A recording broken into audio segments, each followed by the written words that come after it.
Hello guys! Good evening sa inyong lahat at Happy Valentine's! Alam niyo po guys, ano yung nag-celebrate po kay ma'am ng flower base. Ha? Pinakwento niya yung kaninang umaga, binigyan niya raw ako ng bulaklak sa flower vase. yung yung yung panlagay namin doon sa lamesa na nakalagay sa flower vase na na plastic na bulaklak. Binigay niya sa akin. So yun nga guys, ngayong gabi, alam niyo naman, pag araw ng Sabado, tapos nasakto pa na Valentine's, si Kuya JJ, nag-aya, nakakain daw kami sa Mang Inasal. Dapat sabi ko, bili na lang kami ng isang buong manok at lulutuin ko, kaya lang, sabi ni Kuya JJ, mapapagod pa raw ako sa pagluluto, kaya kain na lang daw kami sa Mang Inasal at libre niya kami. Okay lang po guys, pag kakain po tayo sa Mang Inasal. Sabihin mo ulit sa akin nila, Happy Valentine's. Happy Valentine's po guys, at wag po kalimutan mag-like and subscribe and share. Jay! Kuya! Kuya! Bibigyan ni Kuya JJ yung pakita ko sa inyo kung magkano bibigay niya sa akin sahod. At si Kuya naman, Jay! Kuya! Dali, nasaan yung bibigay mo sa akin sahod mo? Magkano sinahod mo? Dito! Huwag kang mahiya. Huwag kang mahiya, kuya. Maganda ka naman, Nay. Ay, bayaan mo siya, anak ko. Magkano sinahod mo? Sahod ko ngayon ay 2.8. 2.8 ang sahod ko. Huwag ka magulo, bunso. Doon ka na kay papa mo, dali. Wait mo kami doon. Sahod ko 2.8. Kasi bayad ako tindahan 217. At bilang patoka ng manok 105 lang. At bilang langis sa motor namin. Kasi wala langis ng umaga. Kasi wala langis sa sisira sa motor namin. At walang langis. Oo, sasahurin ko, ito na. Magkano? 2, 3. 2-3 na lang? Yeah. We, Yeah. baka may kupit yan. Ala, langubit. Oo. Excuse me. 2, 3. Yan. Magkano na lang? 2,000, 2, 3, 16. Yan na lang tirang pera ko. Ito na lang daw yung sahod niyang natira. Kasi, bali siya ako 500 kasi panggasto sa bahay. Anong nakaraang Biyernes ba yun? Ay, Miyerkules. Miyerkules. Bumali siya ng 500 pang namin pang allowance namin dito sa bahay. Oo. So, magkano sa'yo dito? Huwag ko lang to, me. Magkano? 3 lang, 3. Yan, ganyan. 3 lang huwag ko. Tapos bibigyan niya sa akin to. Ito yung sahod niya sa May 2,000 yun eh. Oo nga. Bibigyan Yan na niya. lang. Tapos ako na magbabayad ng natin. Kakainin natin. Ako na sana, bibili na lang sana kami ng lulutuin. Kaya lang, ano sabi mo kanina? Kasi, lulutuin pa tayo, papagod si ni mami. Eh, gusto ko na lang, kain muna sa labas kasi Valentine's Day na ngayon eh. Batiin mas wala sila. Hi guys! Happy Valentine's Day sa inyo! Yun lang. Yun Happy lang. Valentine's Day. Sana si Papa mo naman. Liligo. Naliligo pa. Ay, Muna naliligo guys, pa pala. Wag po muna guys. Oo nga. Baka makita pa po yung part of the body ng Ba't po kasi sabi po yung yung part of the body Ganun may ayos mo yung hair mo. Meh, May pimple po. tatanong ko muna. Ba't po kasi magsabi po ng part of the boy? Kasi pag sinabi mo yun, hindi naman sinasabi yun, hindi naman pinapakita, pinapatanong.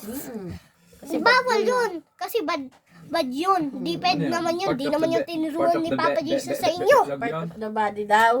Akala ko part of the bello. Saan daw tayo kakain ngayon? Sa inasal. Sa inasal. Yayain mo sila. Kaya po mga guys, Iyain mo sila kumain tayo sa imong inasal. kain po kayo guys kung gusto nyo. Ay! Oh. Yung damit niya. Ay! Pare-pares tayo. Naka-red ah. Red. Valentine's nga eh.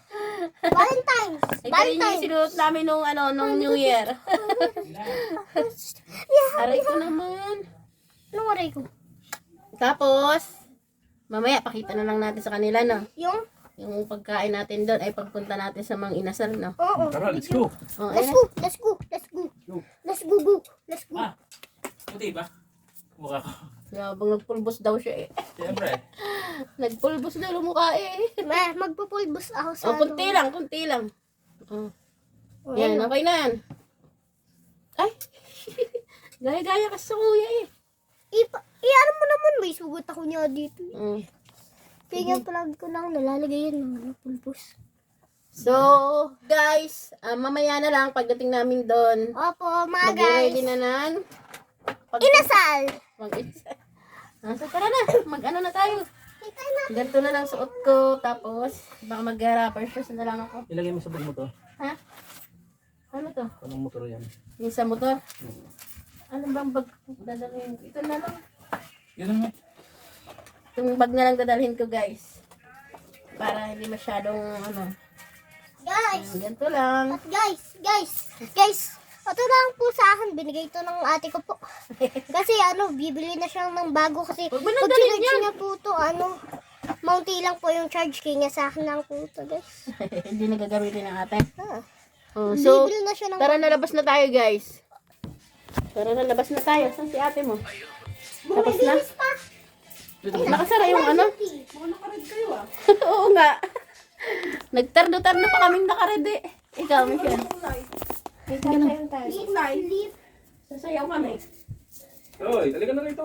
Mag-ano na lang ako. Hi guys. Napakita, pinagmanas. Ganyan lang yung mga yan.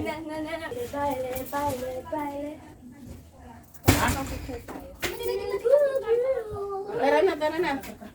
Ma, tara yung sapatos ko, pwede? Huwag na mag... Ako. Ay, sus. Kasi papasok tayo ng mall, dapat magsapatos tayo. Sa ano lang yan, mang-inasal lang yun. Sinabi mo sa mall din tayo pumunta. Oo nga. Di ba, pumunta din tayo sa mall. Dapat tayo, magsapatos tayo. Sus. Ako lang. Ano? Papa, sapatos din. Ano bibigay? Arrange if I can. Ay, gusto ko eh. Gusto mo yan? Sabi ko mag-sleeper ka na lang. Diyan lang naman sa may kanto ng highway eh. So guys, nandito na kami sa Manginasal. Ayan. Ayan si Bang Rory at si Silap. Silap! Tapos, naghihintay na lang kami ng order namin. Opo, nandito lang kami. Pasok namin dito, mag-order na kami. At naghanap muna kami ng lamesa namin. Dito lang ang pakarating. Dito kaming apat at yung dalawa doon. Dito sa ni Silap, ayaw niyang hiwalay sa papa niya. Ayan ang labas. Nasa gilid lang ito ng... Ay, maraming tao dito. Hinihintay kami ng order. Yung in-order namin guys, yung only rice na. Tapos, 20 minutes lang. Ano din yun? Yung sa paangat yung Oo. Ano kayong pinagkaiba na yun? Tapos order lang kami ng isang halo-halo. Pang lang, pang himagas lang. So yan na guys, kinuha na ni Miss Bago yung aming order. Nauna pa yung halo-halo. Up! Malmaya na to, kain muna. Kain. Kain muna bago maghalo-halo. So guys, ay, ano pala ito? Primer diretso pa. Iba pala yung may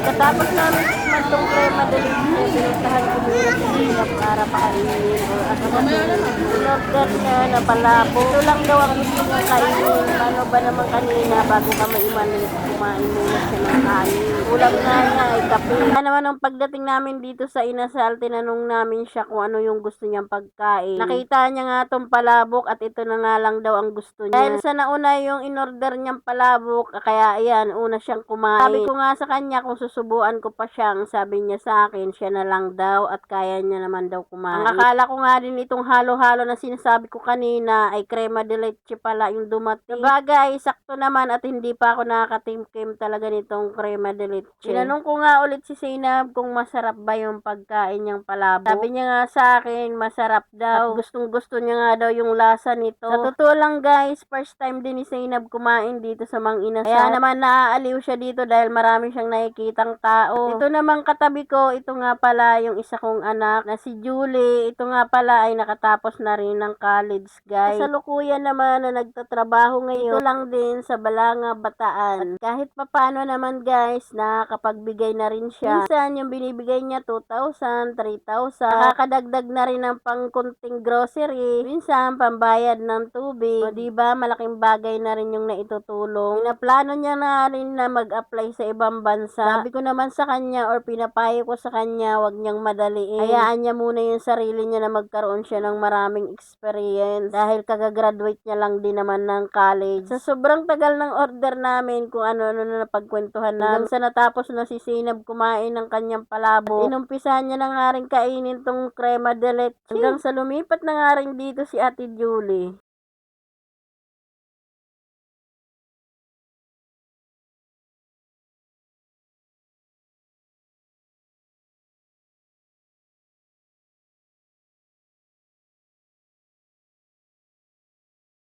Naghihintay kami dun sa may counter na tawagin kami.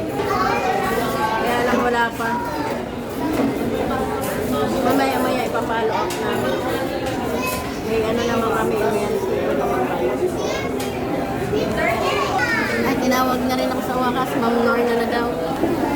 Ay, napinuntahan na ni Miss Bagot sa ni Mang Ronnie.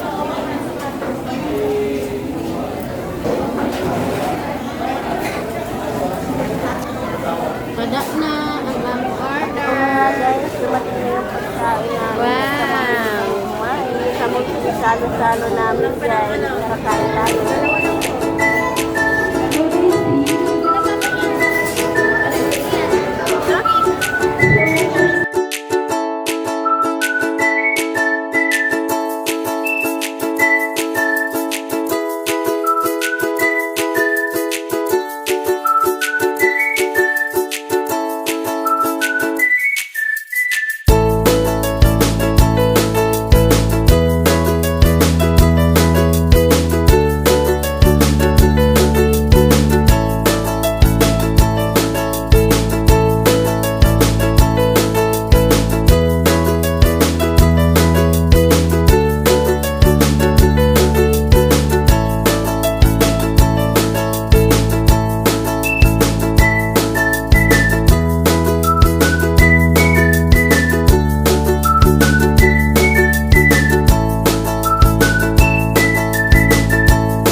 hanggang dito na lang muna tong video tong guys. Pagpapatuloy po namin yung pagkain at kain po tayong lahat. Kahit sa simpleng salo-salo, happy po ang lahat. Ito naman si Kuya JJ ay talagang bitin na bitin sa kanin. Dahil sabi niya ang tagal daw pumunta sa kanya yung nagbibigay ng kanin niya. Pero okay lang dahil busog naman ang lahat. Salamat sa panunood sa aming video guys. Kagaya nga lagi ng sinasabi ni Seyna, please subscribe and like and share. Thank you for watching.